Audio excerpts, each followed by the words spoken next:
And now, coming to you live from Fanatics Studios, it's Pop Culture Philosophers. And here are your hosts, Rockin, Robbie, Billups, and John Hammertime Holshoe. Hey everybody, it's the Pop Culture Philosophers, coming to you live from the Huntsville Attic in beautiful Huntsville, Alabama. I'm super excited about the episode tonight. We're going to be talking about the X-Men, the Uncanny X-Men, talking about the animated show, the comics, of course, the action figures, the films, maybe even the video games, everything X-Men. Super excited, and we're going to be recording this today is actually, surprisingly, Best Friends Day. And I'm John Hammertime Holshoe, and with me is one of my best friends, Rockin' Robbie Billups. Oh, how sweet. It's actually Best Friends Day. I remember seeing that. I saw that on social media earlier. By the time the episode's out, people, it won't be relevant at all. It'll be too late. Just wait another year, and you'll get there. Or maybe they're watching or listening to this on a future Best Friends Day. Ooh. Yes. There's only the one. Anyway, you are one of my best friends as well. I appreciate it. And some of our other best friends are here with us as well to talk about the X-Men. Jeremie Day, first of all, how you doing, buddy? I'm doing pretty good. I'm pretty excited about talking about X-Men. Yeah, you're a big X-Men guy. Oh, I love them. I have a lot of X-Men comics. I used to have a lot of toys, but not as much anymore. Yeah, well, you know, when you get older, you have to put the childish things away, right? That's what I believe. Yeah. You have so many damn action figures surrounding and us. a lot of X-Men ones. One of the biggest X-Men fans I personally know, and I've known this guy for a long time. He's one of my best friends as well. That is Brooks. Brooks, what's up? What's up, man? How you doing? It's good. Thank you for being back on the podcast. Jeremie and Brooks haven't podcasted in over a year. Over a year. Yeah. Has it been that long? This is our third one this year. From back when the last time you recorded with us was back when the show was still in black and white. Yes. Yeah. But now we have color audio. Yeah. Full color audio. Cool. It's really cool to hear. Fancy that new Technicolor sound. So the X-Men, I think we're all familiar with the comic, but I'll kind of give people a heads up or a rundown in case they're not. I don't know anybody that doesn't know the X-Men. Maybe they know the X-Men comic, the basics, but maybe they don't know the details. So it was launched in '63 by Marvel Comics.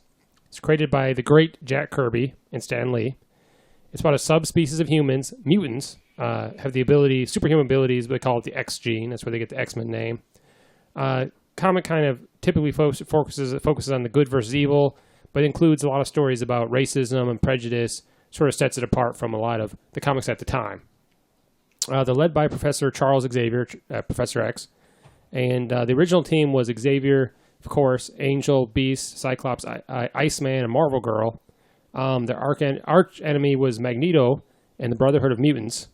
There's been many evil. Yeah, okay. There's been many variations, but the biggest step, I think, was when new X-Men, giant-size X-Men came out, introduced a bunch of characters, including fan favorite Wolverine, and of course, who else was Colossus was introduced to that. Storm, Nightcrawler, Kitty Pryde, Banshee. Now Banshee and Wolverine. Kitty Pryde didn't show up till later. Yeah, Banshee and Kitty Pryde and Wolverine were not introduced in that issue, but they're in the issue, except for Kitty Pryde. She's not in it. Oh, well, I was just throwing out some other characters, actually. Psylocke, Gambit, Forge, Jubilee. There's been all these characters have been introduced. Jubilee wasn't in Giant-Size X-Men I know. either. I'm just now throwing out some characters Forge. they're introduced that other people might be familiar with. So it actually hit the 90s where it sort of hit its peak success. And actually, there was this thing called the X-Men Gauge or the X Gauge, wherever the comic book shops would measure their ordering based on the popularity of the X-Men comics. Like they would compare every comic to the X-Men comics because the comics were so popular. And the 90s also saw the introduction of the animated show on Fox. And then the very end of that century, we've actually got the films by Fox when make live action X-Men films. And surprisingly, even though it's a superhero team-up, it worked surprisingly well on film, something that people thought couldn't be done. So that's sort of the basis of the X-Men. I'm sure I left some things out. I'm sure some X-Men fans are going to be like, oh, well, that's what the rest of the show's for, John. Yeah, there's a lot more to it and a lot more depth. But I think these sets these characters apart and is mostly the conflict and the I think a lot of people who are like outcast or feel different can kind of bond with these characters. Oh, absolutely. So I think these characters are very unique and really stand out. And, you can't have the X-Men without heroes and villains. I mean, that's what it's about. You said it's a story about good and evil. It touches on other themes, of course, like bigotry and things like that, and ends justifying the means kind of ideas and stuff like that, and like how far are you willing to go to save your people and whatnot like that, right? But the heroes and the villains, right? So you got your good guys, you got your bad guys, and of course a lot of the X-Men kind of go fluidly in between, kind of like a Magneto at times can, But, so I just want to start with you, Jeremie. Give me one of your absolute favorite X-Men heroes. In fact, give me two, please. Multiple Man, actually. Oh, wow. Yeah, that's a weird one, I know, but I don't think it's that weird. I really, really started digging him during Peter David's run of X Factor. Start off with the Marvel Knights run and everything. I actually have that signed by him, first edition, first issue. I really enjoy him as a character, and I like the whole detective spin on X Factor. So, and one of the things that Peter David did so well was that he added this element, because he wrote him, in the 90s days, right? But like when he became the more detective aspect of Multiple Man, and the idea that he can send out these dupes, they can learn things like martial arts or perfect a study, and then when he absorbs them back in, he absorbs that information. And so that's why he was such a great detective. That's why he's such a great fighter, and he's also done it in a very comical way that Peter David does. Who else would you say? Multiple Man. That's really good. Yeah, not one I expected to be brought up, actually. Yeah, as far as a favorite goes. What about number two? Number two would be Iceman. Bobby Drake. Yeah, Bobby Drake. I love Iceman. I was really happy when he showed up in the movies. Man, I don't know why. Little kid me was ecstatic. That was like one of the X-Men figures I remember having the most, actually. But yeah, interesting character. I like doing Bendis' run on X-Men. Yeah, it's kind of hinted to. Well, I mean, outright pretty much said that he's gay. Yeah, it's like that's pretty. He's fully out now. Yeah. I know a lot of people were thinking it was like shoehorned in there. It made a lot of sense if you think about the history of his character. He kind of always strikes out with women. Really hard. Like, he sets himself up for failure. And he also, he goes out of his way to be like, oh, no, I'm a ladies' man. Yeah, exactly. Somebody's trying that hard. There's probably something suspect. But I liked him as a character. Oh, those are really nice. What about you, Brooks? Two of your favorite X-Men heroes. Well, number one is Jean Grey, no doubt. Jean Grey. Number two would probably be Rogue, actually. Rogue. Yeah, I like Rogue is a very useful character, I think. Because, say somebody in the X-Men gets knocked out of the fight, she can just but they need that power set. She can just go over there and get that power set. She's kind of a Swiss Army knife. Yeah, she's the Shang Tsung of X-Men. I like they've been doing a lot of interesting things in the comics with her, for a while now. Especially, I liked her in Uncanny Avengers, especially, I think. Okay, yeah, when she became an Avenger. Yeah, and I've been liking Mr. and Mrs. X a whole lot, too. I would always have said that Rogue was one of the most obnoxious X-Men characters to me, because it was always about, oh, woe is me, this, that. But, dude, Kelly Thompson's Mr. and Mrs. X, which is the story of her and Gambit now being married, I love both of those characters now. I love them. I know you're a big Jean Grey fan. Yeah. And there's so many reasons why you love that character. What do you think about the portrayal of both of your favorite characters in film? I thought the first Jean Grey, she was it Famke Jensen? Yeah. I thought she did pretty good, but she didn't get a whole lot, Even in the third movie, which was basically supposed to be, about her. Yeah. She didn't really get she didn't get enough, I don't think. And Sophie Turner, I think she did all right. Okay, what about Rogue? Anna Paquin Rogue. I'm kind of it's an interesting take on the character. But it's not the character I'm used to, now that the X-Men are back in the MCU, or going to be in the MCU, I wonder if we're going to get a Rogue Captain Marvel showdown. Yeah. Absolutely. John, what about you? Two of your favorite X-heroes? Well, speaking of Rogue, I would her partner in crime, I guess, Gambit. Gambit was one of my favorites. Remy LeBeau. I always really liked them, they got the Cajun accent and the staff and I don't know about that weird mask thing that he wears, but it's an ear warmer, man. I love the fact that his two mutant powers are, first off, he can charge up things that make sense. The deck of cards, if you're going to carry things to throw and charge, it makes sense. He can blow up big things, small things. First we charge the card, and then we blow it up. But the second one he's got is charm or seduction. It's like a mutant power that he can skills. charm.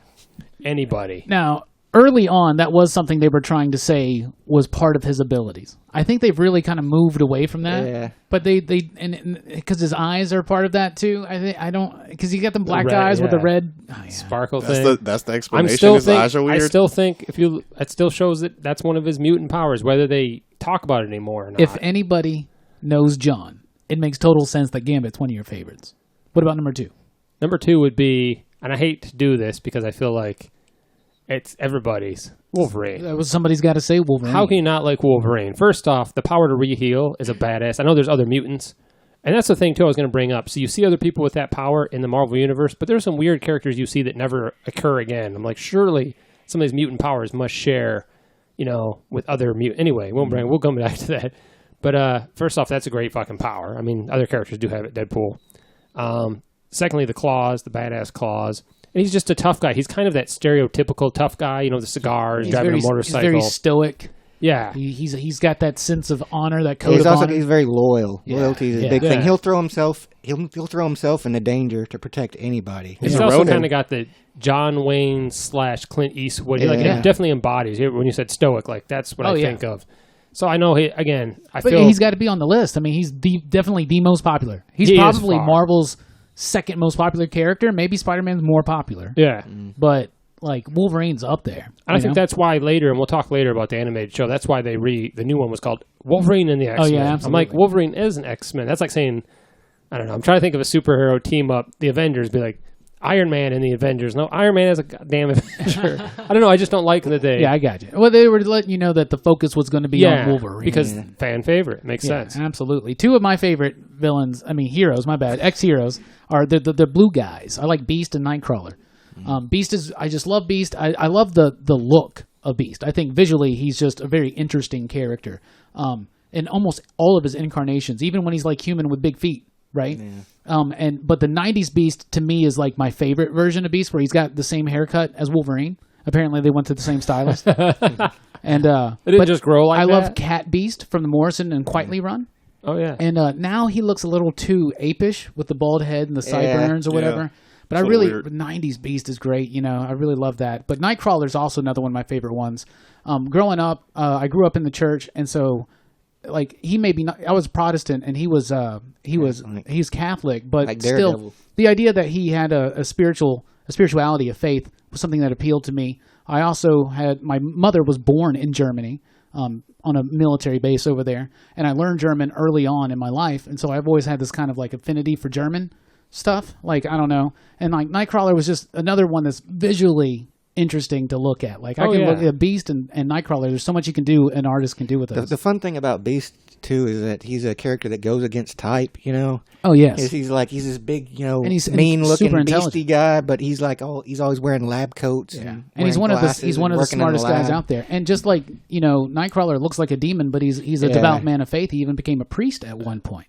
His power too is just so awesome. Yeah, that's one teleport. Of all the powers you can have, that's one of the top ones. And visually stunning. And it's something that even in all 3 of the movies that he's been in, it's a really cool effect to see. Oh yeah. And and I remember picking up the Excalibur books just because of him. Yeah. I hated the fact that I felt like I wanted to read Excalibur because it had my favorite X-Men right there. I read X Factor too when Beast was in in those days, and I wanted him to be furry. You know what I'm saying? But you can't have good heroes without good villains, right? And of course, the X-Men have some of the absolute best and most recognizable villains in comic book history. So let's do it the same way. Jeremie. Oh man, Magneto, easy. Okay. Master of magnetism, master of swagnetism. Dude, I like that. Dude, man, I used to main him real hard back in the MVC2 days. Yeah. In fighting games, love him in the comics, of course. Though he always kind of walks that line of. Also, sometimes evil, sometimes good, depending on, I guess, what's necessary at the time for the writing. But I enjoyed it. He does it well on either side, I guess. It always seems good. Yeah. So it's natural. I don't know, but love him. What about number 2? Number 2, Mr. Sinister. Nathaniel Essex. Sinister's badass. Yeah, man, a lot of good X-Men stories involve him. And if you think about it, that's their main villain most of the time. If it's not Apocalypse, it's usually going to be... Yeah. See, I never really responded so well to the Mr. Sinister stuff. It always involved Scott. And like Scott was never like when a story was focused on Cyclops, it was never my favorite. Nobody said Cyclops for their favorite, by the way. Let me say this: it's awesome because I don't really care for Cyclops either. So it's nice to see Sinister torment him a little bit. Sometimes it's like, that's pretty awesome. Those are two very wise choices. What about you, Brooksy? Well, number one would be Apocalypse, obviously. Oh, badass. He has he has the whole ancient Egyptian motif, which is kind of a thing that I always had an interest in. 2 would be Sauron, actually. Wow. Really? Wow. I did not expect that. I always liked Sauron. Just because he's just a pterodactyl man. He's the man bad of the X-Men universe. He is pretty awesome. I'm really surprised by that. And he's kind of like an evil rogue, too, in a way. Yeah. He had a cool action figure back in the Toy Biz days. The toy was probably what got me interested. Yeah, I got you. I was thinking of that panel from Spider-Man where he's fighting him and he's like, "You're smart. You can use your power to cure cancer." He's like, "I want to turn people into dinosaurs." That's from New Avengers, and he's like, "I don't want to cure cancer. I want to turn people into dinosaurs." He's like, I can feel that. I see you. Yeah, right. Yeah, at least he's honest. Yeah. What about you, John? I was going to say, somebody no one brought up yet. Magneto? I mean, how can you not like Magneto? He's one of those villains that you sympathize with him because you understand where he's coming from. Obviously, him and Xavier have the same ideas. They just take different approaches with it. I mean, and he's been through so much shit, so you can't help but be compassionate for the man and understand where he's coming from. But he's just such a badass. And who didn't have that poster in the 90s with like all the X-Men, but then his face is and he's holding his hand up and he's got like that metal ball, whatever the thing is, you know what I'm talking about. I can't remember. The X-Men #1 covers. From the new X-Men. And dude, Magneto was just so awesome. What about number 2? Number 2 was somebody I feel is underrated and isn't even in the X-Men comics, I don't think that much. Omega Red. Oh, okay. I thought it was such a cool. Yeah, Omega Red's an X-Men. First off, he's got like that. He's in other he's a Marvel villain and other things. He's kind of his creation is mainly Wolverine and the X-Men. Yeah, he's very much a failed Soviet Superman. He's basically their Captain America. Yeah, but he really fights Wolverine and the other X-Men, and then he's got those spores, whatever, that weakens people or kills people. Then he's got those metal things that apparently is like carbonadium. Yeah, they're apparently like Russia's version of adamantium, but it's not as powerful or strong. I like that they tried to make adamantium and fail. That was his ultimate in Marvel vs. Capcom 2, the carbonadium smasher. I really remember his introduction into the X-Men comic books, the Jim Lee stuff, right after Claremont left. That was such a cool story back in the day, and the idea that just being near him, you would start dying, was like crazy. Yeah, he can give off those spores now. You look at somebody like Wolverine who can re-heal is pretty much immune to them, but a regular person would just be fucked. Both of mine have already been mentioned, but my absolute number 1 of all time is Apocalypse. Apocalypse is, to me, the best X-Men villain. Like Brooks said, it's got the Egyptian motif, so that's like automatically he's the first one. Yeah, he's like, I'd love... And technically, he's the second one. I think Selene is supposed to be the oldest mutant now. Okay, whatever. But anyway, I just love him. He's just got this great sense of like Machiavellianness. You know what I'm saying? Like, he doesn't really get his hands dirty, but he's like uber powerful, but it's beneath him. He kind of like is obsessed with the survival of the fittest. And like we asked the question the other day, Brooks, what is he trying to save the world from? Like what's Apocalypse scared of, And he's always, there's been great Apocalypse stories, but usually like he's not the centerpiece. Like he's just kind of like Age of Apocalypse. The Horsemen do all the heavy lifting. Yeah. And a lot of wasted opportunity in that movie. The other one I wrote down was Magneto because you can't really, top much Magneto. But I feel bad that everybody said Magneto, obviously. So I feel like I got to throw. I know you didn't. You said Sauron and Apocalypse. Yeah, I guess one more I'll throw in there real quick is Onslaught. I like that. Oh yeah. I thought Onslaught was a really cool one. And Onslaught's not really. He was kind of like more of a one-shot villain. Yeah, I get it, but I'm just saying that one-shot story was better than. Yeah, it was pretty. He was pretty badass. It's better than every Juggernaut story, except the best Juggernaut story what is about in the one with X-Force and Spider-Man, dude? But the best Juggernaut story is in Spider-Man, but it's the one where like Spider-Man has to like stop him on his own. Yeah, Roger Stern I think wrote that one. Anyway, Cassandra Nova's a great one that nobody mentioned, and of course Humanity. Well, you told me before the podcast your favorite was Pyro. Nah, I do like him in X2 though. I think he's all right. Dude, he's great on screen. So let us know, of course, some of your favorite X-Men heroes and villains in the comments down below. We're about to take a quick break, but when we come back, we'll be talking about some of our favorite performances in X-Men film. We talked about some of our favorite heroes and villains, so now let's talk about the people who portrayed them. We'll be right back here on Pop Culture Philosophers.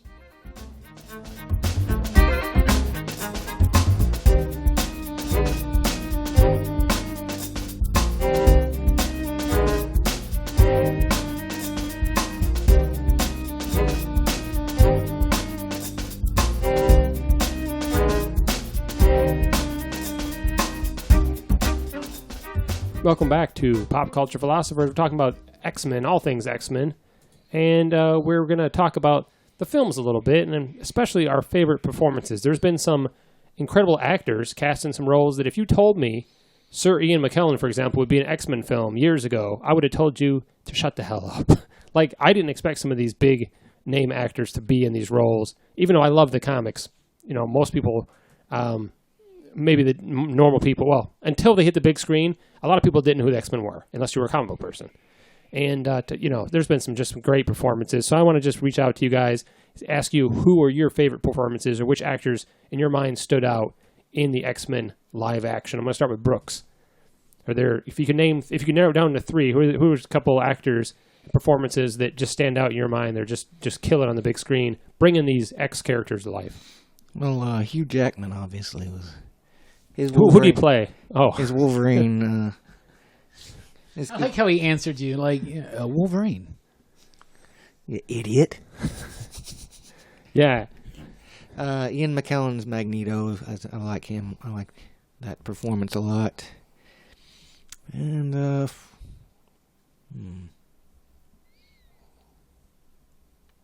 Dead Air. People love Dead Air. Yeah, I know.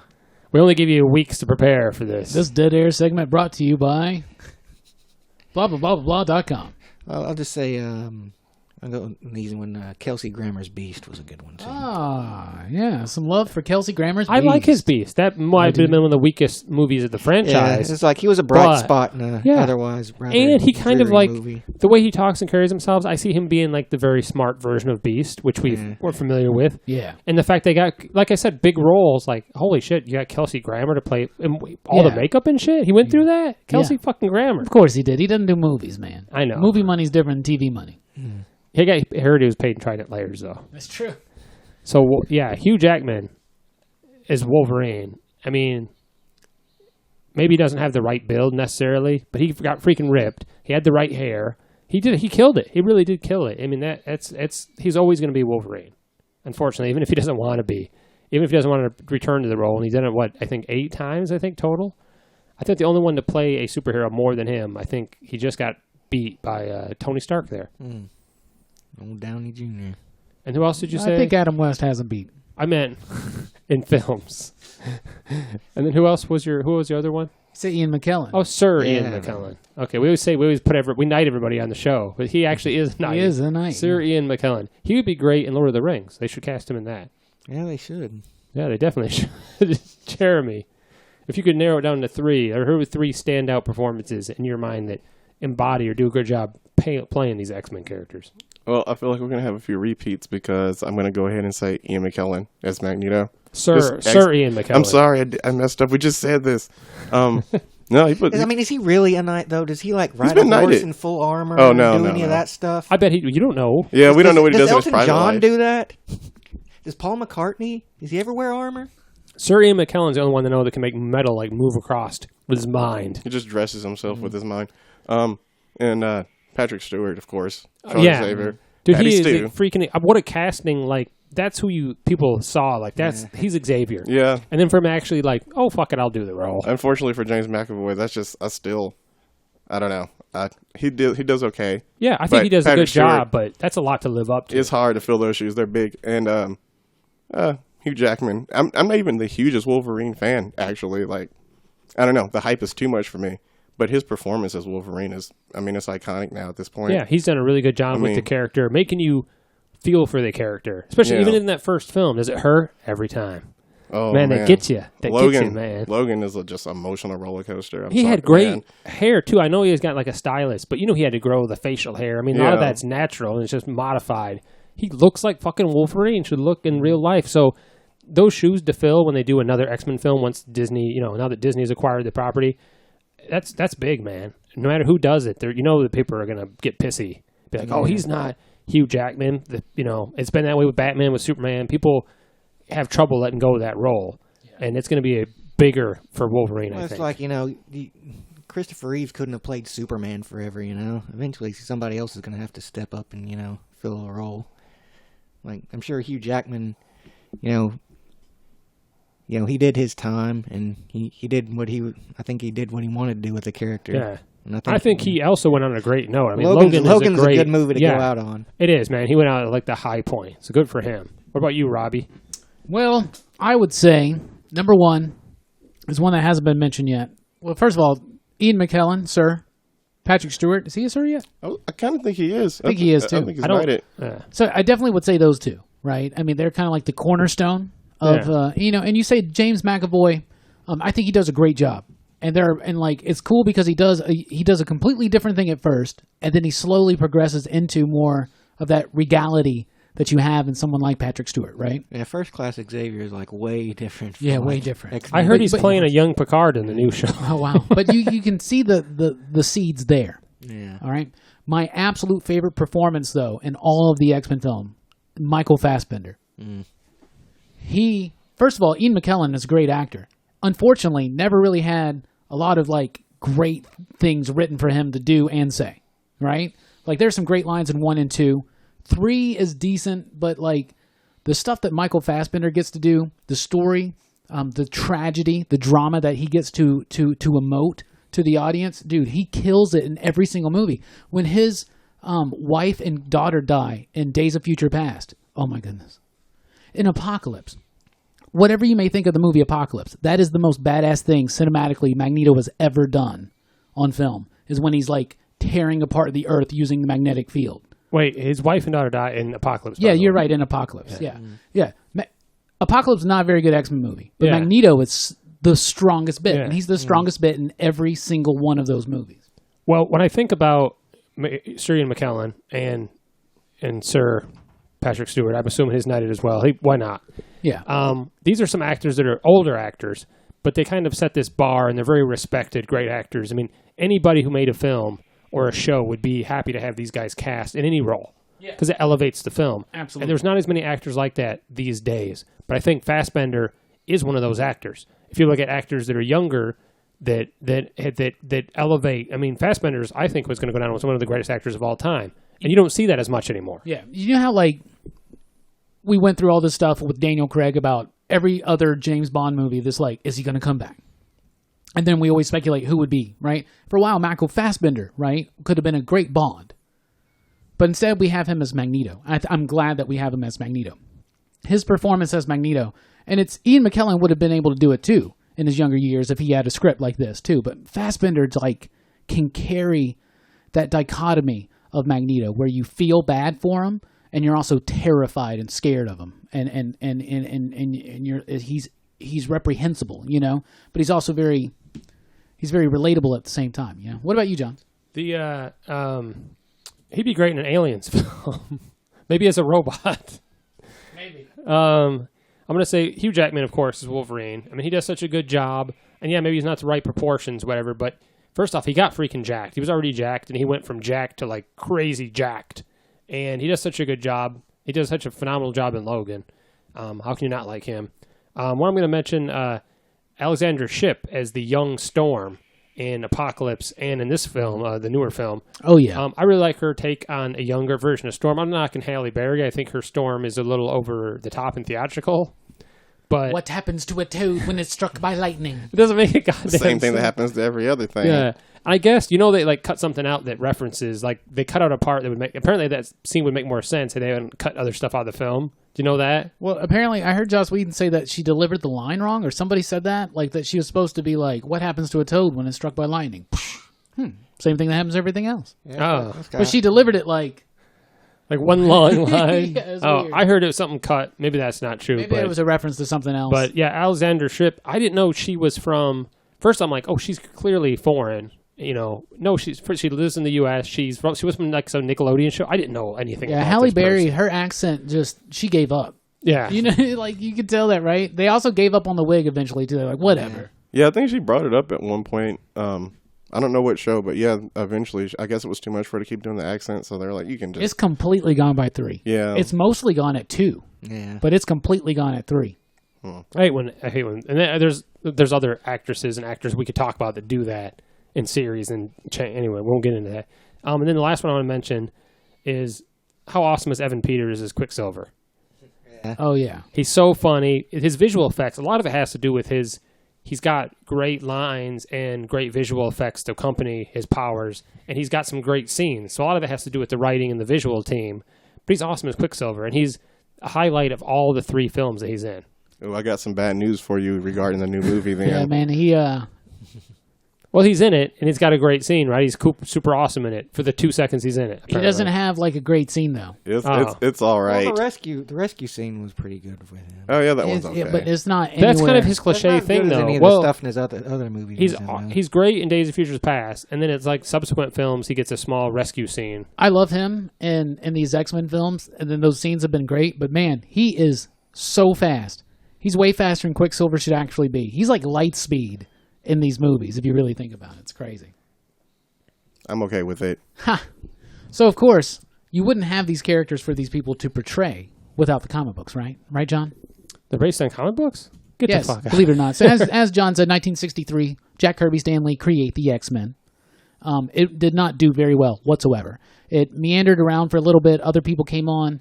Roy Thomas, Neil Adams. They introduced some new characters. Havoc, the brother of Cyclops, Banshee, things like that. Just doesn't do well. Yeah, Polaris. Doesn't really do well. And then for a big period of time, for a few, like 2 or 3 years, X-Men was actually... just reprints. They were just reprints of the early issues.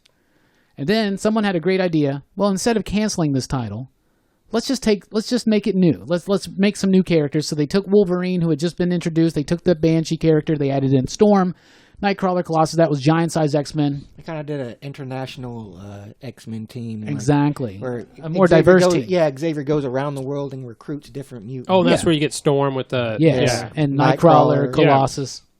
Yeah. And then that was Len Wein and Dave Cockrum, but then Chris Claremont came on, wrote the X-Men for years, right? And really wrote a lot of the... like Dark Phoenix, Days of Future Past, John Byrne, Dave Cockrum, lots of different artists. Jim Lee eventually, it led all the way up into the 90s. The huge explosion of X-Men popularity in the 90s, Fatal Attractions, Age of Apocalypse, Onslaught, Zero Tolerance. It gets bigger and bigger. And then in the 2000s, they started doing things like, kind of went down a little bit, but they had new X-Men, which was real big. And then after that, they kind of meandered around a little bit, of course. And then they get into the whole Messiah complex thing. Mm. And then they get into Schism, and then it's kind of been like X-Men's been off and on a little bit since then. And now we got Jonathan Hickman about to come and do a definitive run on X-Men. I'm so excited for that. I'm looking forward to so this. excited, so excited. The guy right? who messed up the Fantastic Four so bad. Whatever. Forget that. Wow. Brooks is being facetious, just so you know. But yeah. So great stuff, great artists, great writers, a great runs on X-Men. Of course, they spun out into other titles: X Factor, X Force, Excalibur, any kind of X you can think of, Generation X, Extreme X-Men, X-Men, Uncanny X-Men, of course, all that jazz, right? So let's talk about the comic books, because there wouldn't be anything like animated series or movies or toys without the comic books. And we're all here because we love X-Men, and the reason why we love X-Men is because of the comic books. We were all age appropriate for that big explosion of X-Men in the early 90s. Oh, were yeah. we not, right? Oh, yeah. So what I want to know, first of all, we'll go through writers. What are your 2 favorite writers? Who are your 2 favorite writers, Brooks, for X-Men? Well, I gotta give it to Chris Claremont. Absolutely. I mean, right? I mean, he had the, like, he revived the X-Men, you know, and he had the way with the high drama, you know, raising the stakes, and, you know, making the characters interesting, you know, giving them problems instead, you know, kind of like how Stan Lee did with the Fantastic Four, you know. Like, yeah. Everybody has a problem. Everybody's dealing with something. You know, out of all the famous, most known X-Men stories, the majority of them are Claremont stories. Oh, yeah. Days of Future Past, Mutant Massacre. Some great stuff there, man. Did you see him at the show, by the way? Were you at the panel, or did you meet him? Or I did not know. He was awesome, wasn't he? Just he was an a awesome great guy. dude. He's a really, really, really great dude. Really good dude. What about number 2? Probably Fabian Nicieza, actually. Ah, that's another great dude I met. He wrote a lot of the... he wrote a lot of Fatal Attractions. the stuff when I was coming up in the X-Men, you know. Yeah, he took over X-Men after Claremont left. Yep. Yeah, he's also a really good dude. He was the co-creator of Deadpool, you know? Yeah, actually. You met him, right? Yeah. He was. Yeah, I was gonna say he was recently in town as well. Yeah, he was. Really cool dudes. Yeah, those are two great choices. What about you, Jeremy? I'm gonna go ahead and say Grant Morrison. Okay. I know he had mixed feelings on writing X-Men, but I enjoyed it. I think it's what got me more into X-Men. Like, I read X-Men on and off in the 90s, but I wasn't quite old enough, I guess. Like, I missed out on all the Claremont stuff because that was way before my time. But when New X-Men started in 2000, I picked up the first issue, and I was like, oh man, this is pretty dope. It's time to get back into X-Men. Oh, it was great. It's doing amazing. And then, like, Frank Quitely on art, amazing. Oh, I just love awesome. Frank Quitely in general. Yeah, just great artist. You know, the X-Men franchise had been just floundering, right? And like, it was basically throughout most of the 90s, the X-Men books were written by the editors. It was Mark Powers, it was Bob Harris. They kind of dictated what was going on. Even like when writers like Joe Kelly and Steven Seagal had amazing runs that they were working on, they got neutered. They got cut off. They got fired because they wouldn't go along with what the editors wanted. Turned out not to be so good. They tried to bring Chris Claremont back when the movie came out, the first X-Men movie. And one of the parts of Morrison's pitch for his X-Men run was that you just had a very successful movie, and you can't capitalize that on it. Like, someone that watches the X-Men movie comes into the comic shops, they can't, they're confused, they don't know what's going on. The X-Men, especially in the 90s, and you guys can attest to this, they had a bad problem with just letting subplots just drag on to death. The legacy virus, the 12, things like that. They just kept going and going until eventually there is no ultimate resolution. It's not satisfying. And that's what they were doing. It was a soap opera. Yeah. You also had to read 4 X books every month to know what the hell was, to have even a concept of what was going on. I mean, there's one difference between crossovers and them expecting you to read that many X books. Absolutely. What about your second writer? Oh, Joss Whedon, of course. Oh, nice. Astonishing X-Men. Yeah, right man. after Morrison. Yeah. I love me some Astonishing. It's amazing. And I like Joss Whedon's approach to writing a lot. Yeah. I'm a huge Buffy fan. Angel even. I don't even care. Yeah. So to see that transferred into X-Men, oh man, that was just a joy. That's a crazy run. Yeah, dude. It's sometimes convoluted, but I mean, so was Grant Morrison. But either way, I mean, that convoluted story it resolved itself. Like, you're talking about that, like how the 90s had issues resolving the storyline. Yeah. It's like, hey, man, Joss Whedon knows how to resolve a story. He sure did. That was good stuff. Yeah, really good. Now it's time to astonish them. What about you, John? I feel like I'm going to let everybody down because I've got Chris Claremont and Fabian. I got the same ones. You're not letting anybody down. I know, but I feel like Stop I'm not copying original. me, dude. I feel like I'm not original. I know you're trying to be cool. Yeah, I did copy his notes before class. How do you say his last name? Fabian? Nicieza. Okay. Yeah, because, I mean, one of my favorite storylines is his. And then, of course, Chris Claremont gave us, obviously, Dark Phoenix and was it God Loves, Man God Loves, Man Kills. Yeah, and I don't know. Chris Claremont's probably my favorite, period. To me, Claremont, but my number one is Morrison. I mean, Claremont we've said enough about, and he is genuinely a super cool dude. I've never met Grant Morrison. He obviously, you guys know, is my favorite writer. Yeah, I knew he would probably come up. I love New X-Men, and one of my favorite things about New X-Men, first time, it feels like a school. Yeah, it does. Right? Because he gave everybody detention. It's not a school. Like, you grow up reading X-Men, you're like, this is not a school. This is a strike force. Because like the students were always on a separate team. Yeah, because it was like Generation X. Yeah, Generation X or X-Force or the New Mutants. Yeah. But like, this actually made it feel like a school, like the movie did. And that's something the movie did really well was, they have students. The X-Men are teachers and professors, and seeing Wolverine teach classes. Seeing Wolverine as headmaster. Oh, that was great. Grant Wolverine Morrison. and the X-Men. Yeah, I forgot about Jason Aaron's run on Wolverine and the X-Men. That's a great one, too. That's good. What class did he teach? He was the headmaster. There was in the Morrison run, doesn't he teach something like he teaches something about fighting or something, like hunting like or combat, something. Okay, but he eventually does become the professor of the entire school. One of my great. One of my favorite characters comes out of Grant Morrison's run. Actually, which one? Kid Omega. Kid Omega is great. Quinn Quire. I love him. Absolutely. We didn't mention him when we were talking about favorite characters. Yeah, absolutely. Cassandra Nova comes from that run. Yep. Beak comes from that run. What's his name? The Glob? Yeah, Glob Herman. Yeah. Lights Great himself on fire characters, during the mutant riots. Morrison created a lasting imprint on New X-Men, and a lot of people do have, like this negative opinion about it, but like it sold very well. The only problem was that it was very inconsistent on the art. Speaking of art, let's talk about some of our favorite X-Men artists. John, what about you? I was going to say, it's hard to narrow it down because there's some storylines I really like, and artists may change on that storyline, or some big crossovers where there's multiple artists. So it's hard to pinpoint some, narrow it down. Marvel has had some fantastic artists on X-Men, and some not so fantastic. Two that stand out in my mind, John Byrne, when he worked with Claremont, obviously, Phoenix Saga as well as some other stuff. I really like John Byrne's art style. And John Byrne's one of my favorites, period. Yeah. Fantastic Four, Superman, Next Men, Alpha Flight, but X-Men's where it started for him, really kicked his career And off. Andy Kubert, is that how you say Andy his name? Kubert, yeah. I really like his stuff. Brooks is a big fan of Andy Kubert. Yeah. When I got to meet Andy Kubert, I had him write, "Hey Brooks," on a piece of paper, and he held it up and took a picture. But at the flash, whited out the whole picture, so it just looks like he's smiling, holding up this blank piece of paper. Isn't our school named after him? Isn't there our school? It's named after his father, Joe. Because him and his brother were both X-Men artists. Adam did Adam was Wolverine. on Wolverine, yeah. Oh, yeah. Okay. And then his brother did, his father did comics or Joe something Kubert, else? yeah, he did like Hawkman back in the day. He did Sergeant Rock comic books back in the day. I He did not know recently that. passed away a few years ago, but he also started the Joe Kubert School of Comic Book Art. Okay. And he's, obviously, it's in their blood because they're all great artists. Oh, Apparently. absolutely, yeah. Those are two really good artists. Yeah. Hell yeah. Well, I went with you first so that you didn't have to steal anybody's answers. Well, What about you, Brooks? Well, Andy Kubert would be my first one. Obviously. John already said that. Yeah. yeah, you copying me? Fuck off you. But And of course, Andy Kubert did X-Men number 25, Yeah. Fatal Attractions, where Wolverine gets his adamantium ripped out by Magneto. He did a lot of the Onslaught era. yeah, He did some really He got great his stuff. start in the Executioner song story. Yeah, he did the wedding of Jean and Scott. Yeah. Yeah, it's a good run.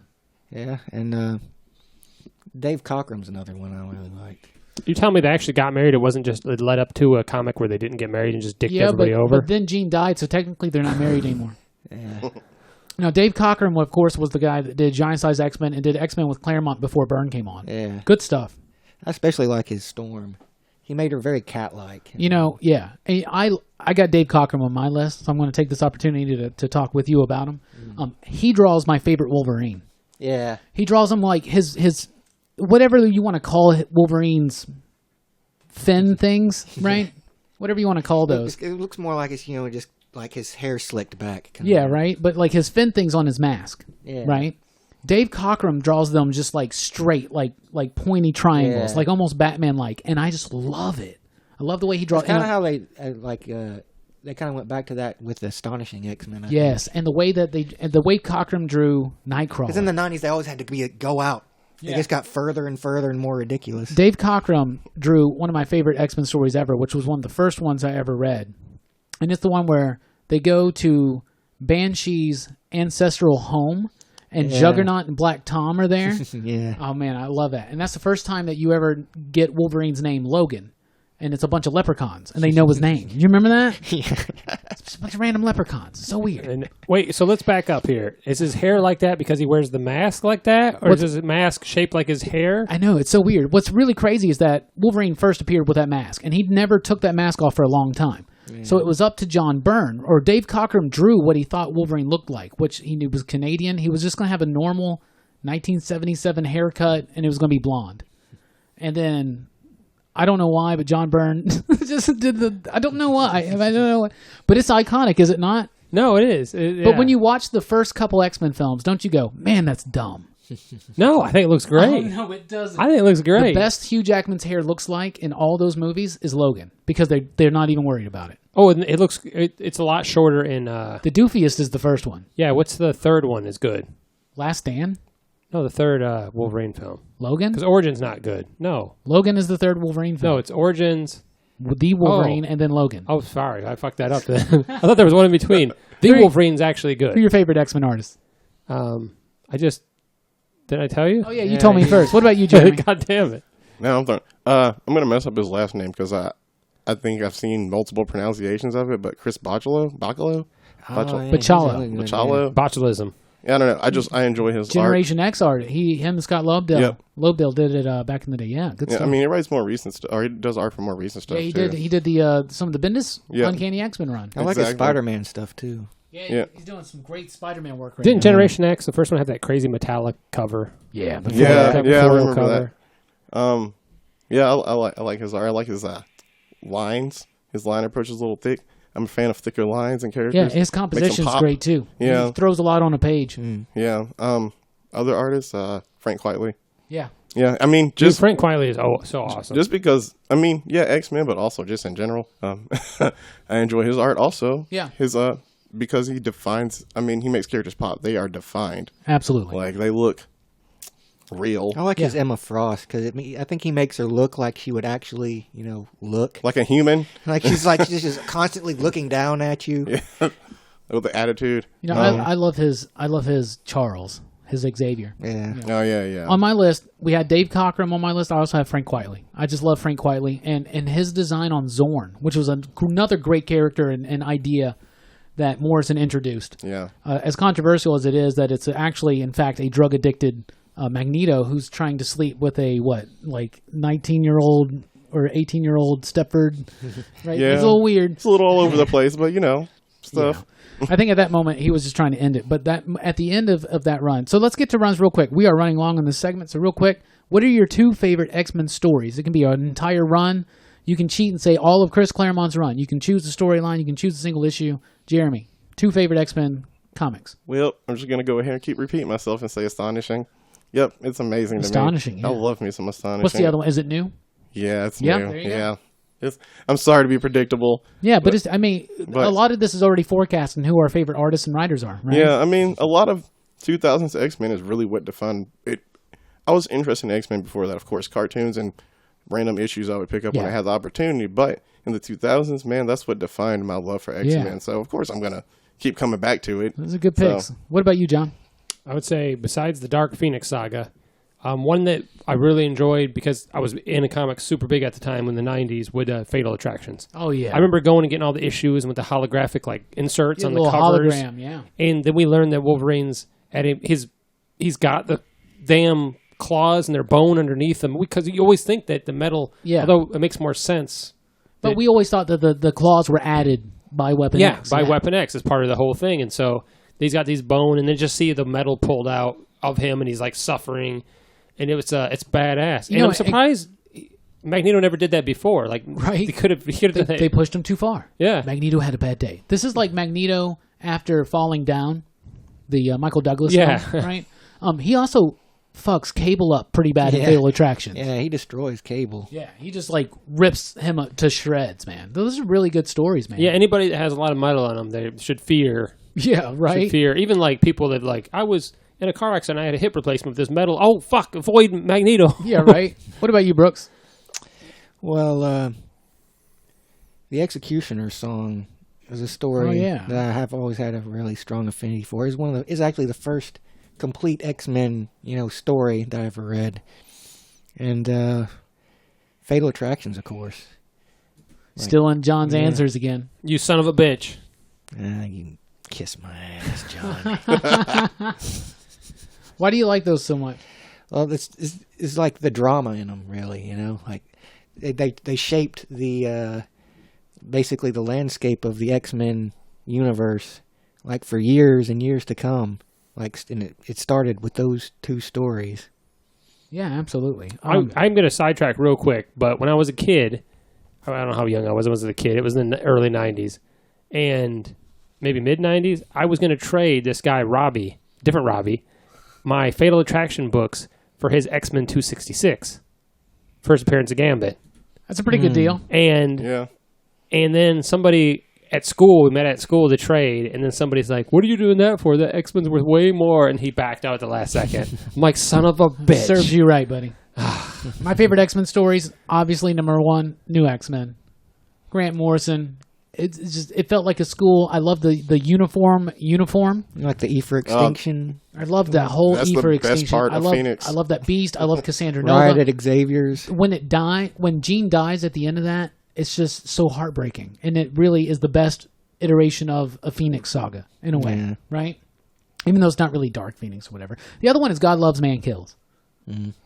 Chris Claremont's best work on X-Men, one of the most important X-Men books out there.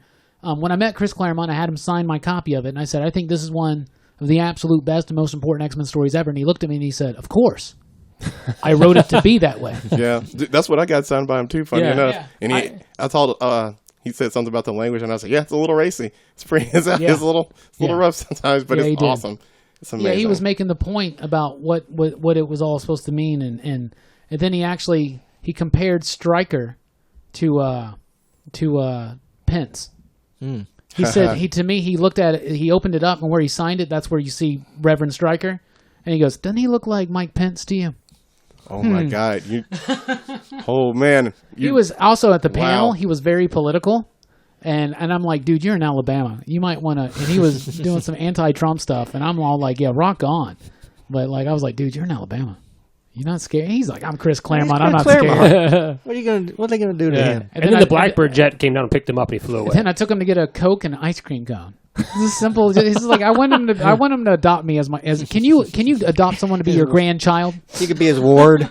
Yeah, right. Yeah. Can you adopt somebody to be your grandfather if they don't consent? Like Yeah. Chris Claremont's my grandfather. Of course, these great X-Men stories in the comics have led to some great adaptations in animation, right, John? No, unfortunately, no.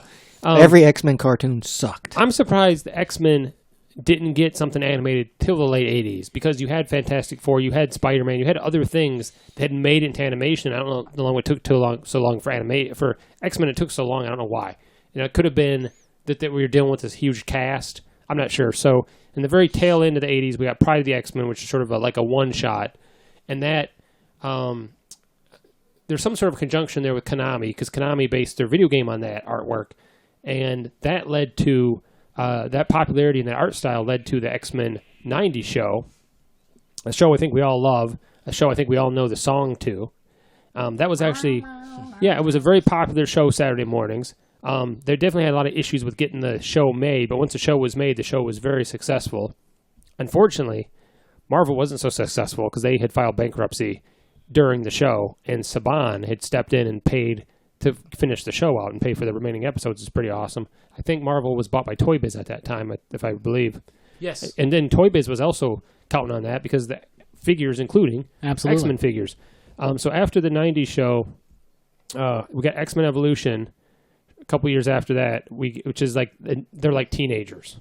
Yeah, it was after the X-Men movies came out. Yeah. There was a popularity. It was like a WB show, wasn't it? Yeah, it was a popular. They were. I guess like X-Men are popular. Let's do a kid version. I don't understand the teenage. I wasn't It was a big definitely fan of the aimed show. towards a younger audience, but And then after that, we got a show on the W. Okay, yeah, they ran on the show Red W for 3 years. I didn't know it ran that long. And then 2009, we got because of the popularity of Wolverine, especially, we got Wolverine and the X-Men. That was on Nicktoons. That was in 2009.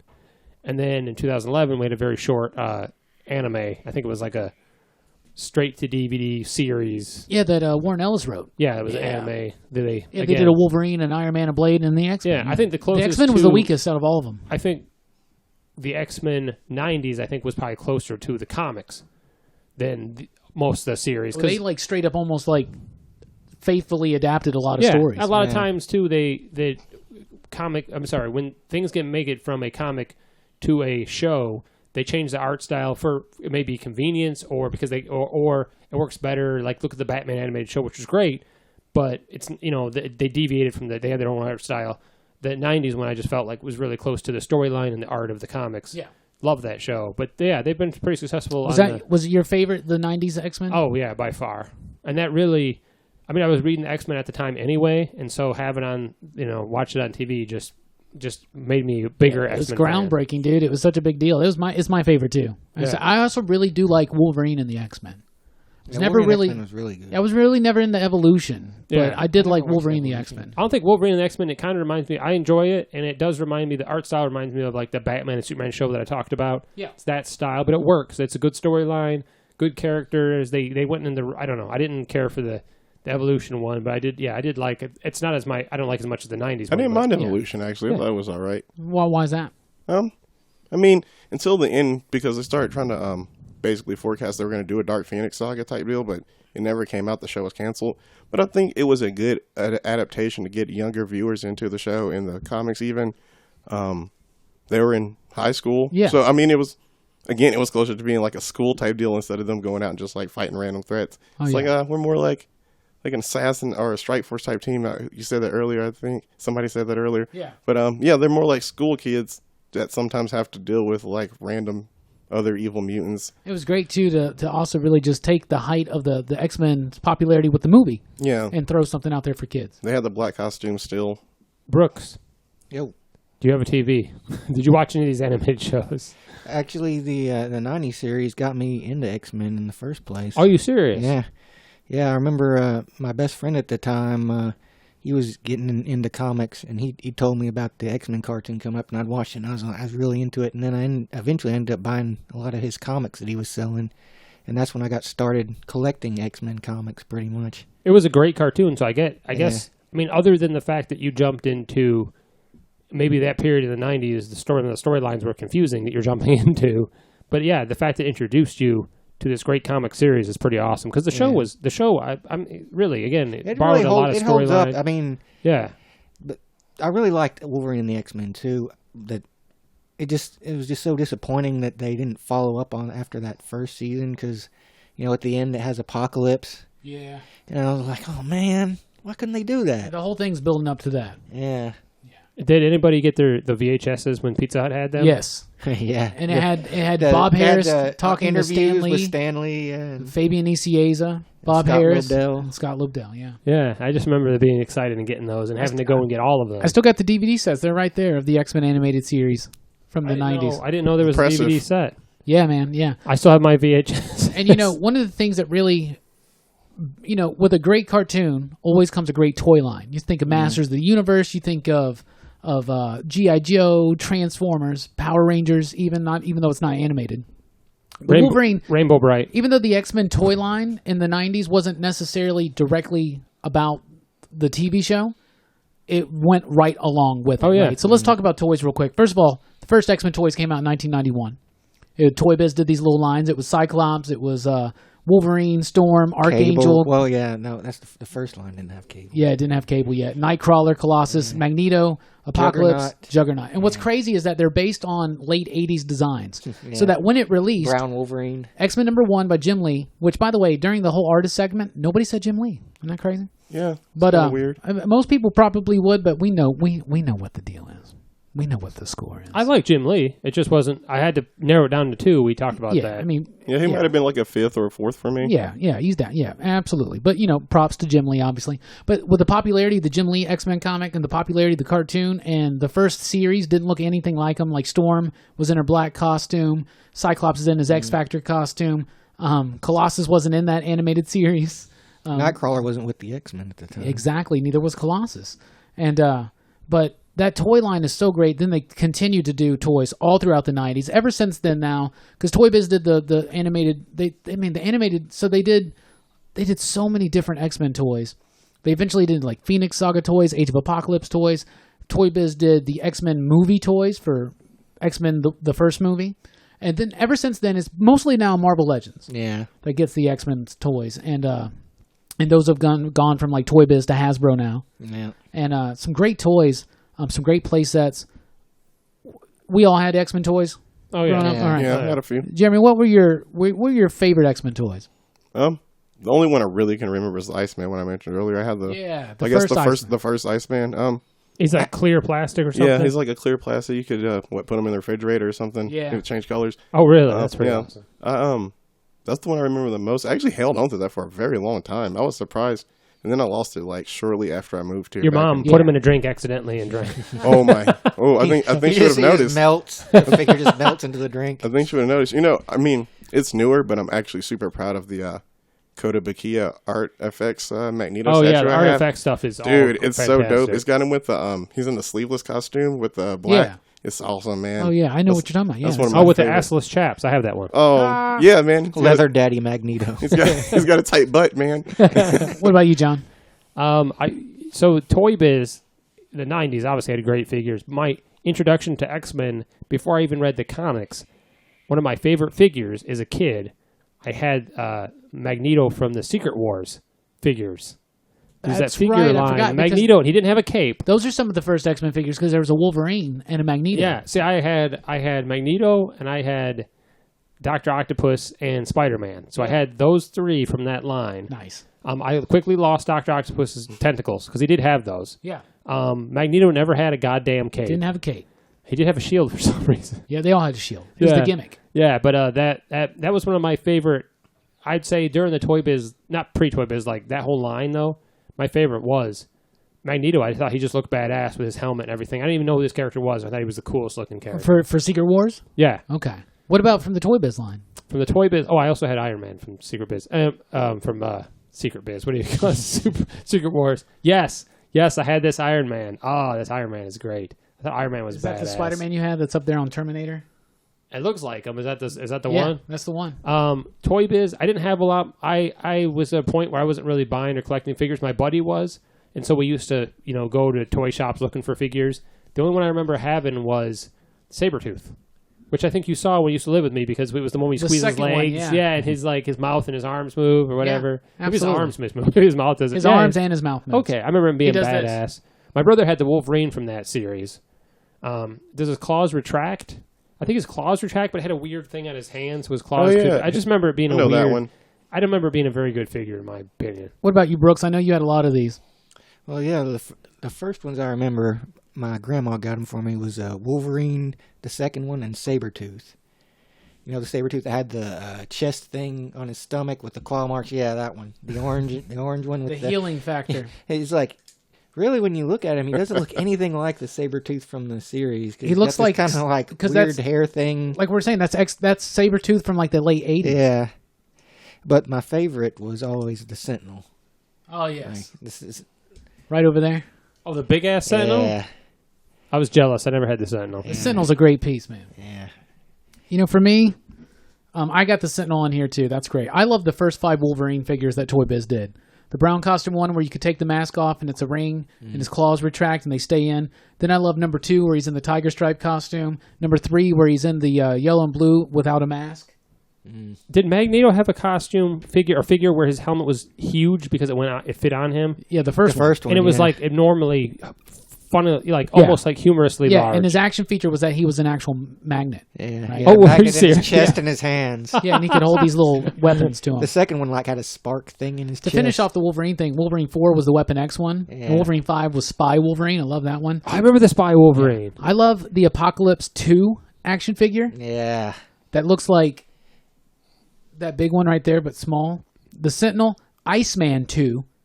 I like the one you're talking about, but Yeah. the second one, he had because like they started drawing him with hair, and he could like get big, and he had like these big He had fists like and the stuff. icicle things on his back. Yeah. And the Okay. flip-on hands. I love that first Nightcrawler figure with the suction cups Yeah. so Oh, much. I 'cause remember the it's, suction cup one. it's such a faithful adaptation of That's what. from the first line? Yeah, that's from Series 1.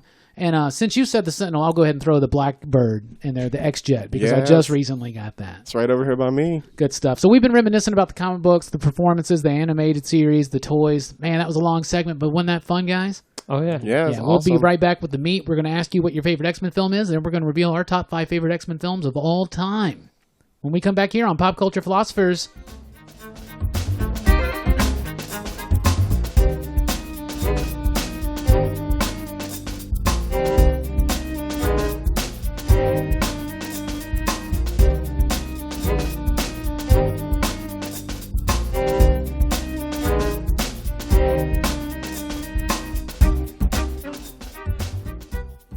Welcome back to Pop Culture Philosophers. We're talking about X-Men. And actually, Robbie, I think you reached out to the old social media. I think you were asking people their favorite X-Men film, I believe? Yes, I was. So I asked everybody on social media what their favorite X-Men film was. Here's some Twitter responses. Nicholas said X-Men and First Class. Jordan said First Class. Rob said X-Men and Logan. Dalton said X2. The X said Logan, Days of Future Past, First Class, in that order. And Ismail said Logan. Now let's jump over to the PCP Army. That's the official Pop Culture Philosophers Facebook group. Michael Finley, you know we love Finley. Finley says X2. Brian Weaver says Days of Future Past. James Donahoe says Logan. Taylor says First Class. Matt says Logan. L.W. Allen from Dance Panda Comics says X2. Alex Inkster, our good buddy Alex, says First Class. Nelson says Logan. Adam says Doom Patrol. That's funny. Gene says Apocalypse. Mark says Logan. Audrey says tied for Logan and X-Men, the 2001. Jelani good old buddy of the show. In fact, a member of the excitable PCP crew himself says Logan. Kevin says Logan. Richard says Logan. Andre says Logan. Jesus. David Hatch says Logan and Days of Future Past. And Declan says X2, followed by Deadpool 2, and Tommy says First Class. A lot of Logans there. But thank you guys for checking us out on Twitter at the PCP Show, at the Rockin' Robbie, and of course on the PCP Army on on Facebook, and of course our page Pop Culture Philosophers. I feel that Logan may show up in other people's top 5 when we do our top 5. I'd be damn surprised if it didn't. And we'll see if Brooks copies me for this top 5. You're copying me. Well, we'll see who copies who. You set it up so you get to talk first. Well, I'm going to let you go first this time. So if you can narrow it down to your top 5 favorite X-Men films in descending order. Or, I'm sorry, ascending. So... Number 5 first. Okay. Number 5. For 5 would probably be Deadpool.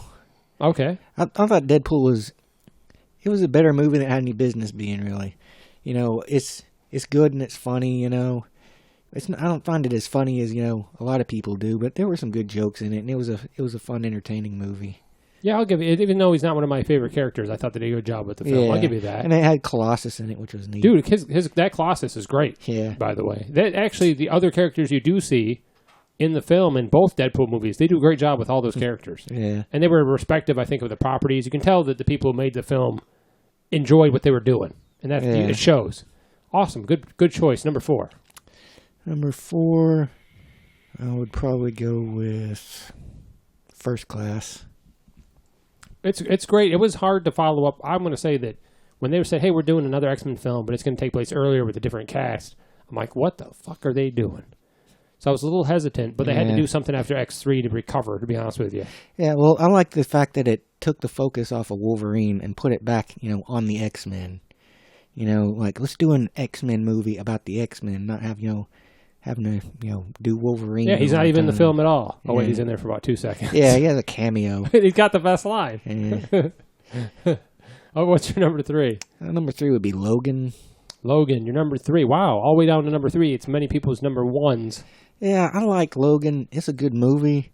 I mean, but it's so sad and depressing. It is sad and depressing. It is a good film, though. Yeah, it's like it's one of those, like, the mood would have to strike you to watch it. It's like that Clint Eastwood movie Gran Torino, or like any of his movies from that era, like $1 Million Baby. It's like, man, it's so good, but it's so sad, Yeah, if you want to feel depressed, if you're too happy in your life, watch Logan, and that'll bring you down a fucking peg. What about your number 2? Number 2 would be X2. X-Men United. Yeah. I still think that movie holds up pretty well. Like, of course, probably a year back, I probably would have put it number 1. But, reevaluating, I think the other movie, like my number 1 movie, is a little better.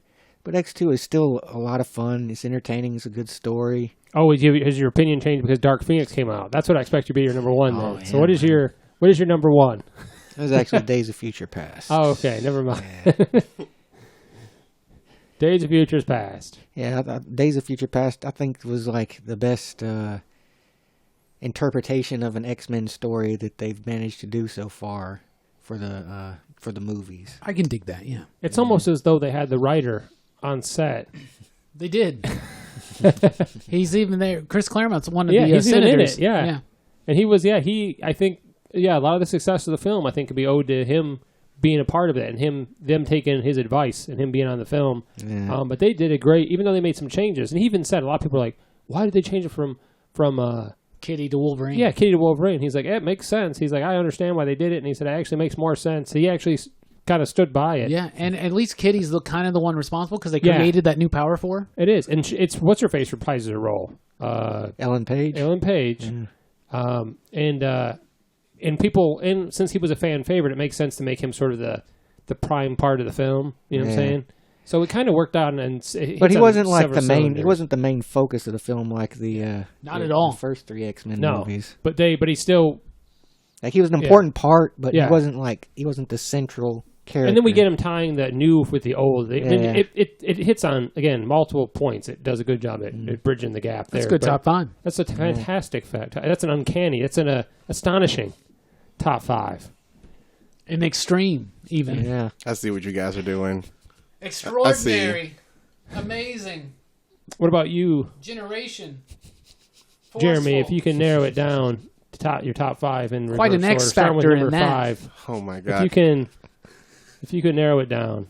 My number 5 is X2. It's pretty awesome.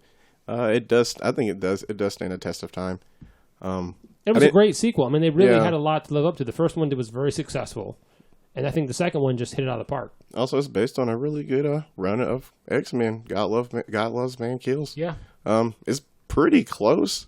I mean, there's minor differences, I guess, but it's Stryker's actually, not a preacher. yeah. I mean, but He's a military guy. he's a military instead. dude. But I mean, the general plot is similar. Yeah, it is. It's pretty good.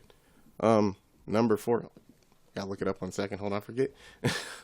My number 4 is X-Men: Days of Future Past. Oh, yeah, all the way down to number 4. It's a great movie. There's just a lot of X-Men out there. It's, and again, another faithful adaptation, I think.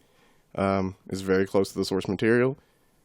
It handles all the characters pretty good. The change to Kitty, that's fine. Whatever. Or the change to Wolverine, that's all right. Good movie. Would watch again. I've watched it a couple of times, actually. Number 3, My number 3 is Logan. Logan. Yes, it is a good film, but yeah, it's also super depressing. It has a superhero in it. It has super people in it, but it's not a superhero movie at all. It's definitely a Western. Yeah, It's basically Shane. yeah. I mean, it has a lot in common with a depressing Western. You're right. It's hard to watch because of how sad, but it is a good film. It is amazing. It's a good send off for Wolverine. It makes you feel Hugh Jackman. things. Yeah, And for Xavier. Well, not a good send off for Xavier, but not- it is a send off it's for not great. Xavier. I mean, everybody basically dies. Spoilers if you haven't seen it, whatever. But Except yeah, for X-23. yeah. I mean, she keeps One of the going. most faithfully realized characters from the comics to the silver screen. X-23. Number 2, X-Men First Class. Oh, you're a big First Class fan. Oh, I loved it. I think it was a perfect reintroduction to the film. Big shoes X-Men. to fill, man. Big shoes to fill. Yeah, exactly. Depending or how good the very first X-Men film is, to me, I think this was a very good quote unquote follow up. I guess it's like films later, but it's a good reboot.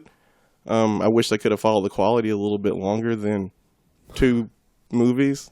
I'm a sucker for anything in the Cold War, set during the Cold War. Yeah, So I loved First Class. I mean, Age of Apocalypse, all right, but yeah, they probably should have been just done after Days of Future Past. And your number 1, what do you think in your mind is the best X-Men film? The first one, of course.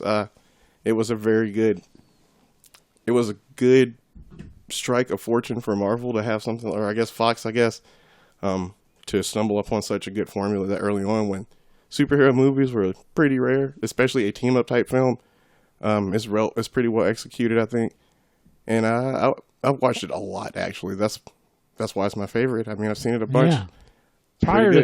to that, Marvel hadn't had a lot of a success on the big screen. No, not really. So- Blade, Yeah, pretty Blade, much. that- Yeah, Blade. And that brings something. And then again, the idea of doing a team up. Hey, we're gonna do Big that's just, super team. Yeah, it just didn't. It just didn't sound like it was going to be a feasible Like X-Men thing. is like about as far from Blade as you can get, too. Yeah. Yeah. So That's a really good top 5. Thank you. Similar to Brooks's, but different. yeah. You I didn't think copy we're going to get a Brooks. lot of that. Yeah. All new, all different. Was it basically the same movies? Just no, you didn't have X-Men. You didn't have Deadpool. Yeah, I didn't have X-Men 1. That's what it was. Yeah. Yeah, no Deadpool here. Well, you, Robbie. I'm curious about your top 5. I have I a bet feeling you I know are. one of them, but probably figure out because there's not that many X-Men. Well, I recently rewatched these, so I got to reevaluate them. Oh, okay. New. Not you're not rose-colored glasses. You can actually. Yeah, all right. So, because things change when you rewatch. Number 5, Days of Future Past from 2014, directed by Bryan Singer. I really like Days of Future Past. I think it's great. I think it's one of the best X-Men films, but to me, it's not the best. Especially on the rewatch, it does got some issues with a little bit of like tonal clash and some pacing issues.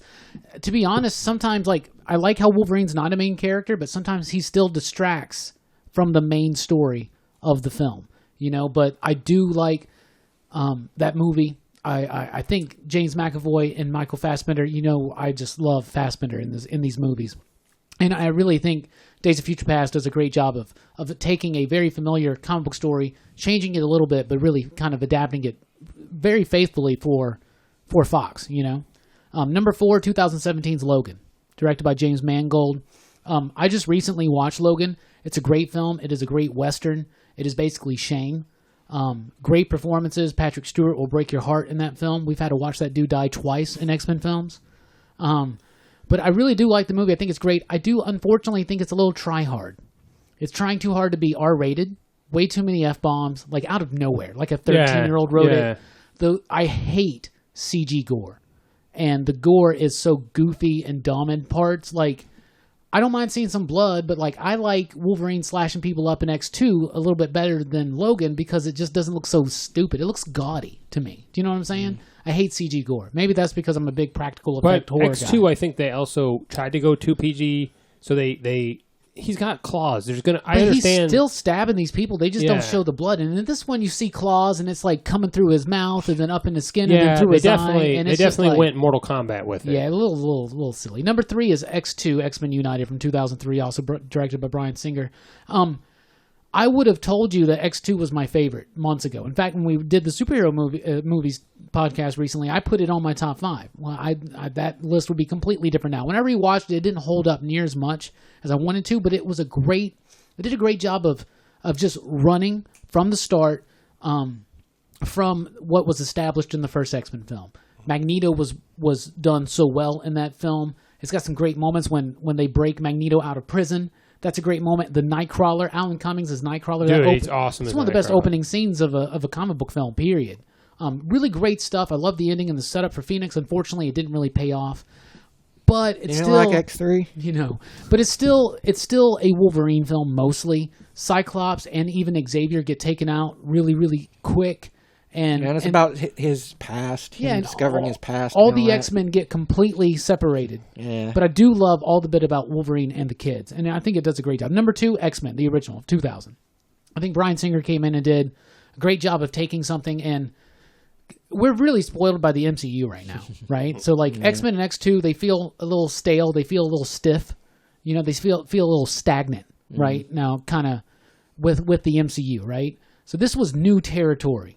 Right, back in 2000. And instead of doing exactly what they had been doing with comic book movies, Bryan Singer and company made a very subtle movie.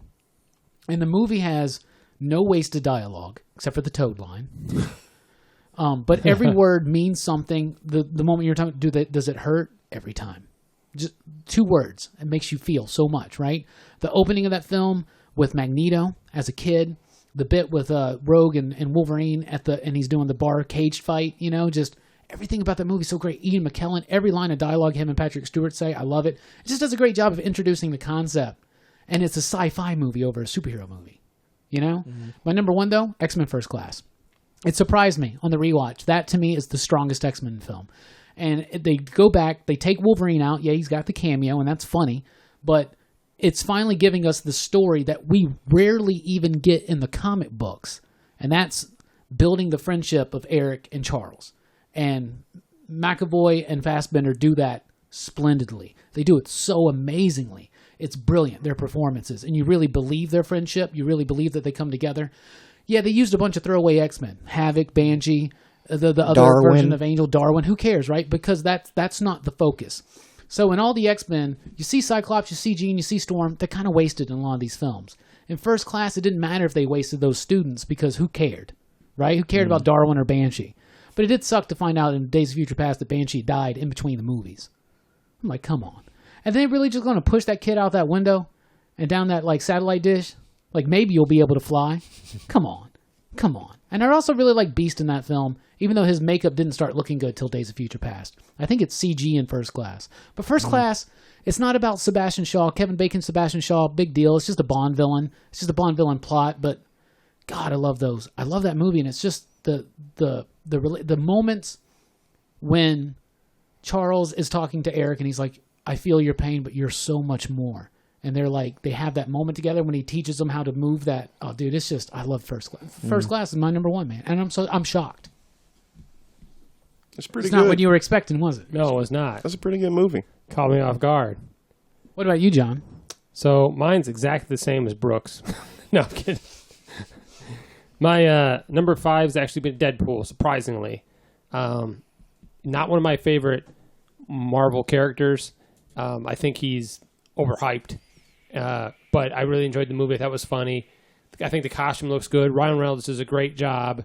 I like the dialogue. He's hilarious. The effects are great. Colossus is awesome, and it's got a great cast. And they do a good job of bringing the X-Men to it. And I always love the fact that they go to they reference the X-Men and go into the, you know what I'm saying? They're aware of the universe they're in. And they brought in a throwaway character, Negasonic Teenage Warhead, who was a character who died in the first issue. Created by Grant Morrison. And Grant Morrison's New X-Men when they bombed Genosha. Yeah. So I love, surprisingly, how much I enjoyed the film. And number 4, X2, X-Men United. Great film, great follow-up. The scene where the troops are coming to the house, or the mansion. Wolverine defending that school is some of the best. And he just goes bananas on him, and he's super badass. That's when we first see him really go berserk, man. Yeah. And we were saying, there's not a lot of blood or nothing, but when he jumps down and starts stabbing those people right in the chest and screams at them, that's when Hugh Jackman let us know 100% he was Wolverine. Yeah, he was committed to the role. He was here for the... He was super jacked in that one. Yeah. He kept getting jacked. Yeah. But X2, he really, really, really pulled it off. So it's, love X2. My number 3, what you've done with your hair. My number 3, of course, is X-Men. I think X-Men is better than X2. It gave us the X-Men. I do like X2, but X-Men kind of set everything up. Maybe X2 is a better film, but I enjoy X2. The original X-Men more. Yeah. It's a great cast. Plus, we worked at the movie theater. Yeah, we were at the theater at the time. How many times did we watch that movie? And to see X-Men on the big screen, the idea that X-Men would ever come to the big screen, I didn't think it was feasible. I still think it's the best some of the claws look. Wolverine's claws, some of the best they ever look is in that. Because I think it's more practical. I think they use way more practical effects. And they talked about him stabbing himself and stabbing other people and getting stitches and stuff like that. Because I think they were not carbon fiber. They were plastic. They were cast material, but it was still, you could impale somebody with it. They were actually just painted fruit roll-ups. Oh.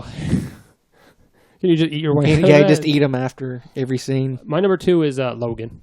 I thought it was a good send-off. It's a beautiful film. I do agree that my problem with X2 is he's slashing these people up and you don't see any blood. But my problem with Logan is that they go overboard with it. There's got to be a middle ground. It seems like they show him. They even show you the bones. You know what I'm saying? Yeah. It really reminds me of the new cutscenes in Mortal Kombat. An X-ray? In the Mortal Kombat, it's over the top for the sake of, it's tongue-in-cheek over the top for being over the top. But we don't need that in Logan. So, but otherwise, short of that, I do think he does a good job. Patrick Stewart does a good job. It's a beautiful X-23 is fucking awesome. They do a great job of just showing his body breaking down and how he can't him even getting deal older with it. He can't deal with it. And just a great film overall, and I understand the praise for it. But my number 1 and my favorite X-Men film is still Days of Future Past. Yeah. I think it's great cast. It's good. It's great how they unite the old with the young. That beginning is so fucking brutal when they're all just being massacred by those Sentinels. They're Sentinels that can basically transform because they're using X-Men DNA or whatever. Mystique DNA. Mystique DNA. That's what it was. a little weird. Yeah, but then you figure it out. They explain it, but it's brutal when they're just being slaughtered at the beginning. It is dark, and of course, we got America's ass, which is actually Wolverine. Remember, you see his butt for 2 Canada's seconds. Ass. Don't they also show, or did they not use it? Doesn't he show the costume, or does he not have the costume? That's Was that in a cut Wolverine. scene? That's a cut scene in the Wolverine. Okay, I remember them showing the costume at one point. I would love to see the mask at some of it. It sucked we didn't see it, but Days of Future Past, just awesome movie. Is everybody had First Class on their list except for John. I like First Class. If we had to do, you had First Class on your list, right? Yeah, I did. Yeah. Oh, I really do like First Class. So I love stuff set in the Cold War, and I was very against it when they announced it initially. I'm like, what? Well, I understand with after X3 that they kind of understand the resetting it, and then I understood a lot more when I saw the film. But I do like. I put First Class. My best thing. I think my favorite thing about Days of Future Past is that it makes X3 never have happened, but they still have Kelsey Grammer. Yeah. Oh yeah, they forgot about that. Yeah, at the very end. Yeah. It's I do like First Class. So honorable mention, I guess, First Class. I guess that ending doesn't exist anymore after Dark Phoenix. Oh yeah. How do they? Those movies mess their own timelines up. Because here's another thing. In Dark Phoenix, it's a cosmic force, right? In X-Men Apocalypse, she's the one that defeats Apocalypse. Yeah, and it shows up on her when she flares up. Yeah. You see, I was wondering about that too. Why even do that in the movie if you're going to go ahead and make it in the next movie an actual cosmic force? I guess it's just like the comic books. They're like, who cares? Just do it. No, I remember that. That's why I was a little confused. Yeah. I was like, oh, they are doing it as a cosmic entity, but I thought it was going to be inside of her. It was already. weird. It was weird. So nobody had X3 or Dark Phoenix on their top 5. How about I X-Men knew- Origins Wolverine? That's a I classic. can see my- the Wolverine because I like the Wolverine. You know how we you- have to do a further list. You guys were saying the knives looked really great as a practical effect on like his claws. X-Men Origins Wolverine, they're terrible. awful. They shine he's way looking- too much in the mirror. Yeah. And I was like, what is happening with his claws in this scene? They're so sparkly. Those are some really good top 5s, though, John, don't you think? I think they are. I've had so much fun sitting here talking about X-Men with these guys. We could talk more. I mean, it could be a 2-parter or 3-parter or a 4-hour episode. I think we're all X-Men fans. I think it's the best thing Marvel's ever done. I mean, I do like, Captain America and Iron Man, Spider-Man, but X-Men's where it's at, in my Fantastic opinion. Four. Doctor Strange, The Hulk. comic books. We're just naming. characters. Random character. First of all, I do want to say thank you, Jeremy, for being here. Big X-Men fan. Thanks for having me. Really I like do talking appreciate about it. And Brooks, thank you for being here with us. Yeah, man. We're looking forward to having you guys on the show again soon. Yeah, me too. And Yeah, me too. final thoughts? Anybody have anything they want to... Yeah, what did the X-Men mean to you, Jeremy? So I'm black. In case you guys didn't know, I really like that. Really? Yeah, I never yeah. noticed. I don't see color. But I definitely, I hear it. I don't know. I guess it's not that serious. It's not that deep, but it kind of is. It's like these people are outsiders. The world generally does not care for them. Like I can kind of feel that from a cultural standpoint, and I absolutely. really identify with this. And also, they have superpowers. So if you really wanted to, break off the yokes of slavery, and you had superpowers, that'd be really dope. Yeah. Alternate absolutely. history. I like that. What about you, Brooks? What did the X-Men mean to you? Well, Brooks starts off, well, I'm black. Nobody can tell from listening unless they've seen any episodes when he's been on. Yeah. I'm quite white actually, but He is- yeah, he's very I did pale. feel like I know what it is to feel like an outsider and everything, and that's a lot of what the X-Men's about. It's like they're rejected, like they're outlaws, and people don't look up to them like they do the Avengers so much, and there was a line in one of the X-Men comics that Gambit made to Bishop. It was like during Onslaught, they're out on like a boat looking for something, and Gambit's like, we got this big mansion with all this beautiful land and everything. If it weren't for the whole world trying to kill us all the time, we'd be having the time of our lives. Yeah. Yeah, I like that. Very well put. There is, of course, all the themes there about racism, about outcasts. A lot of members of the LGBTQ community really respond and have a connection to the X-Men. Jewish people, people of color, of course. Just nerds that were just, bullied and beaten up and things like that, like Brooks. And I was the bully that was beating Brooks up. Yeah. He's always I'm just taking kidding, my I'm just lunch kidding. money, man. No, I mean, absolutely. And the other cool theme about X-Men I love is it's about evolution. It's about change. It's change or die, and one of I don't think the X-Men, I like how in Morrison's run they do the whole extinction gene thing, but then they like blossom it afterwards. Whenever they try to limit the potential of mutants in the Marvel Universe, the X-Men books suffer, Like House of M. Yeah, because the X-Men are about change. It's about evolution. It's about the next step. And you got these two opposing ideas. It's like we were talking about before the show, Jeremy. It's very much like a Martin Luther King versus Malcolm X type thing. Magneto is much more militant. He's much more willing to take, what he believes as necessary action to accomplish the same goal that Charles is trying to get through straight up peaceful. He's always trying to separate the mutants from humanity and kind of build up their own nation. He's trying to start the revolution. But basically, what they're all saying is that we need revolution, we need evolution, and that's what I think we need as a species right now: is to come together, get over our stupid prejudices, and evolve to the next stage of humanity, and get our own X genes because we all got a superpower. So let's just fucking do it, right, John? Mine is making... Never mind. I was going to... Making pancakes, making whoopee. I don't know. I was going to make a penis joke. Making fun of John. Let's leave it. Let's move on. Yeah, I love the X-Men comics, and I really do. I agree with you guys. It's really when Superman, when there's other comics where people that, you got this one character you follow, and he's got superhuman strength or whatever, and then he has a regular life. It's easier to identify with the X-Men because they were outcast or different, and it's easier for people. I am not black, so people don't, if they don't know that. What? So I did not. I may surprised. not have suffered the same problems that stem from racism, but I definitely was a very shy guy and a heavyweight guy, and I was not very social. And so I did feel like I didn't belong in school and stuff. And so I kind of identify with the X-Men and some of the X-Men characters because they were looked down upon and outcasts of society, and they were different. But what made them different also made them very unique and very powerful, actually. Yeah, and you may be like, well, I'm just a white dude who feels like that too. But one of the things that X-Men did was it put you in that position. It makes you understand a little bit more about the plight of other people and what they have to deal with. And you're like, well, I feel like an outcast too. Oh, wow. Imagine if I felt like an outcast simply because of my sexuality, gender, or color of my skin. You know what I'm saying? And if it helped broaden somebody's mind, that's great. And that's what Kirby and Lee did, man. And that's what Claremont continued to do. And then that's what a lot of, and that's X-Men has really, I think X-Men has really made a lot of people our age progressive. Yeah. Yeah, I could see that. Well, there are a lot of younger progressive people our age and younger. Yeah. If we can give X-Men that credit, I'm down for that. Look at Kirby and Claremont changing lives.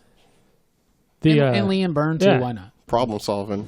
So my final thought is go out and read an X-Men comic, guys. Yes, or because jump on board the new series. Jonathan Hickman is about to start House of X, Powers of 10, each going to be a 6-issue series leading into his new flagship X-Men and that's book. good. That's a good book for somebody who hasn't read X-Men before. They could jump right in, correct? Or if you've been away for a few years. When's it start? July. Starts in July, folks. So this episode will be out before that, and you'll hear that. And if you're not a big comic reader, Age of X-Men, right? Yeah. So if you like X-Men, it gives you a good starting point to jump back in. Yeah. If you've never read a comic book at all, go down to your local comic book, support your local comic shop, and go check out the new X-Men series. And of course, we'll be covering all of it here on Pop Culture Philosophers I'm sure on the we YouTube will. channel. Yeah. Check the YouTube channel. Robbie loves comics. He can't read; he just buys them for the pictures. Yes, I do. But he loves those pictures, and we'll talk about those pictures. Next episode, we're going to talk about 60s sci-fi. I'm excited for this because we're talking about some awesome films that just really changed, I think, film for the better. I mean, I was taking a look today at 60s sci-fi television and film, and I was like, there's some really standout movies and TV shows. There's some amazing practical effects back then. There are. Yeah, there's some really good things. I'm really excited. I know Justin's going to be back on that, and the voice makes his return. Oh, okay. We haven't had the Mike the Matthews. the Matthews voice.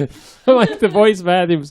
We're back on the show. We're excited for 60s sci-fi. We're talking about shows, talking about film, and again, you know what is a 60s sci-fi comic book? The X-Men. Oh, what about Fantastic Four? Oh, the best. We've been talking about That's that. the best. Yeah. So join us next episode. We appreciate you guys tuning in, streaming, however you listen to us, iTunes, etc. We appreciate you. All right. Good night.